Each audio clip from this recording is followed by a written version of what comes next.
The truth is, if you want to control a society, you need to control the men, because it's men which riot and cause revolutions. It's men which can fight. It's men which can really make serious change. I mean, women can scream and complain, but they can be largely ignored.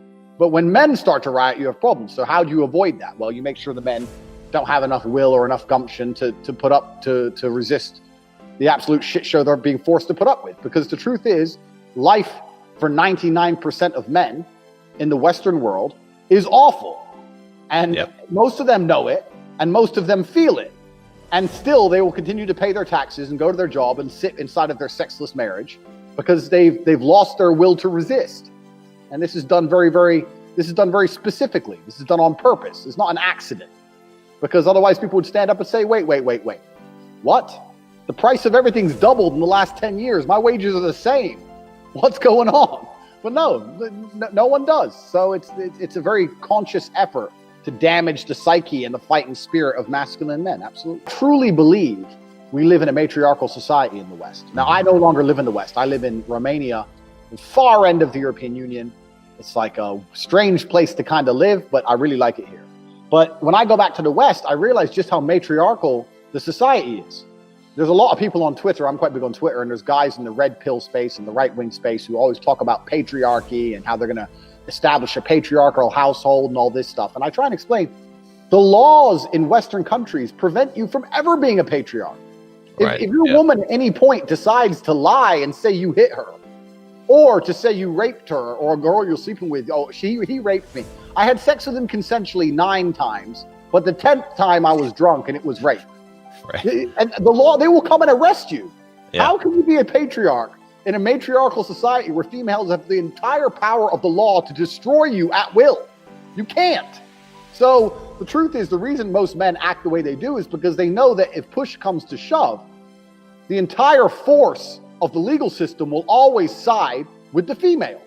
So why does the man come home after working a long 10, 11 hours in the coal mine, ask for a cup of coffee, his woman tell him to fuck off, continue to have no sex for 3-4 years, his kids don't respect him, he's semi-depressed, nearly suicidal, but he doesn't get a divorce? Well, we know why. Because what's the option? You're going to lose the house, you're going to lose the kids, you're going to be stuck paying for her bills and allowing her to go on endless dates.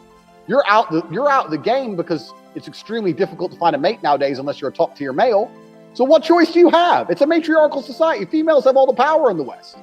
So like any society, if you're the class which is attacked or the class which is ostracized, which men are, you're going to lose your fighting spirit. You're just going to think, well, the best way to survive is just to be nice to everybody. And I'm just nice.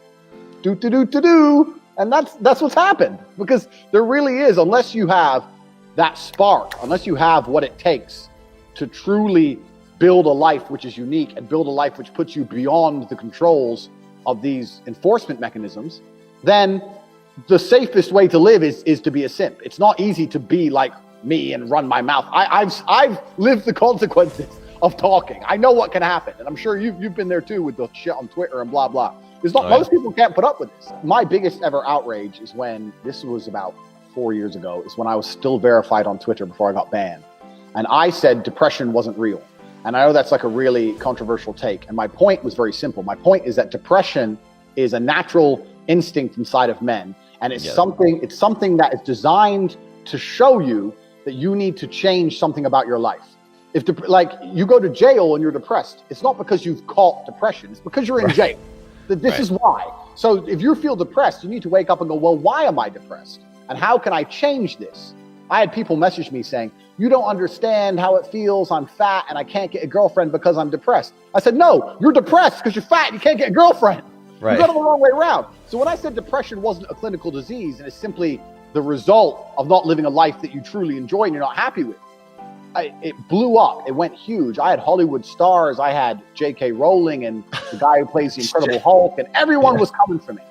And when this was like the most controversial I got, and everyone was trying to cancel me. And at the time, I was doing television commentary for the cage fighting here in Romania. And when I went into work to commentate, the owner of the organization called RXF, which is like the Romanian UFC, he had a stack of emails like this Shit. Whereas people had Googled me, found my employment, and emailed him saying I'm a misogynist and I'm fucking encouraging suicide and all these crazy pages and pages.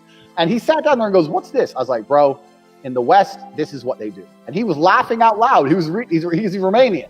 So he's reading emails going, "These people have no life. What are these people?" I was like, he goes, "What do they want me to do?" I was like, they're hoping you're going to fire me. The whole boardroom was laughing, and they threw the emails away, and we carried on with life because we're not in a society which is held ransom. I'm lucky to live in a society which is not held ransom by these people. But in America, if I had a normal job, it would have been it. You know, it's absolutely crazy now. So, and what happens when you take away a man's speech? If a man's not free to talk, what's a man free to do? That's the first way you demasculinize a man. You tell him to shut up. I say this to people. I'm depressed. I'm like, well, life's depressing. You're getting older. You're going to die.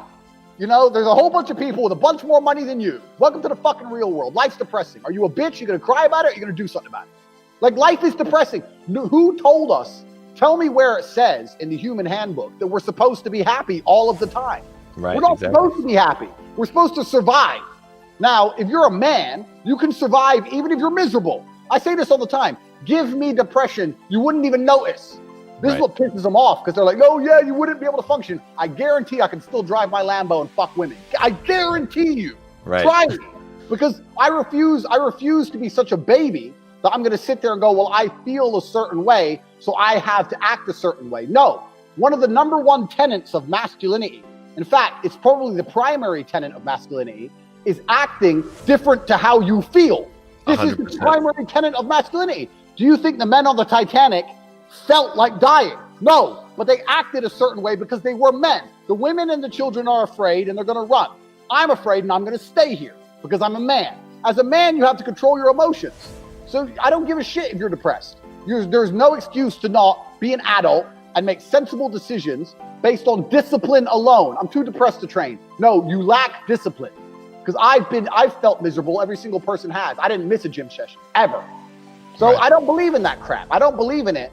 And I don't believe in it because I know that the true cure to fixing people is to tell them, here's the example I gave when this whole thing blew up. I said, if I moved into a house and I heard squeaks in the night and I don't believe in ghosts, I'm going to attribute it to the wind and go back to sleep. If I move into the same house and hear the same squeaks, but I'm a big believer in ghosts, I'm going to start being scared. I'm going to call an exorcist. I'm going to say it's a ghost. So my point is, the same situation gets worse based primarily on my beliefs. If you don't believe in depression, you can't be depressed. Right. All you can be is, okay, I feel a bit pissed off. Time to get up and go get it. Let's hit the gym, bang, hit the club. I'm going to make some things happen in my life. But if you do believe in depression, the second you feel sad, the first thing you do is sit down and go, this isn't my fault I feel this way. I have a disease and nothing's going to make me better. And you're going to get worse. So this is the whole point. This is what was amazing when I said depression wasn't real. I said, if all you, because I was getting attacked by, all the Avatar Anon characters. I'm depressed. You don't understand. My friend killed himself, blah, blah, blah. I was like, listen, if depression is really so horrible, why are you all defending it so fervently? So it's real. It's real. It's so powerful. It's real. Why are you defending this horrible thing? Why don't you sit there and go, you know what? You're right, Andrew. Fuck depression. But they want to defend it because it's an identity.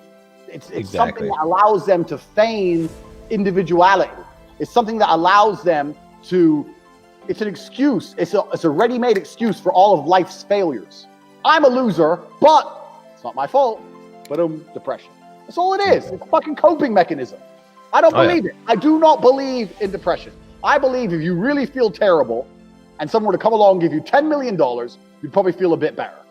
Also, just to quickly touch on this, because every time I say this, people come at me and think they're smart. And they say, well, what about Robin Williams? He was famous. He killed himself, blah, blah, blah. And I say, yeah, and I'll tell you why he killed himself. He killed himself because of people like you who are telling him depression is real, not people like me. Right. When Robin Williams was in therapy for 10 years. If he would have walked into his first therapy session and his therapist said, look, Robin, you're a millionaire, you're famous, you can fuck any woman alive. You coming here is insulting to people with PTSD and genuine conditions, which I believe is different. If you've been through some real shit in a war, fine, you could be depressed. If you're just Joe Schmo and nothing's happened to you, you have no reason to be depressed. I'd say, look, Robin, you've got a fantastic life. You coming here is insulting to people with real issues. Grow up and get the fuck out my office.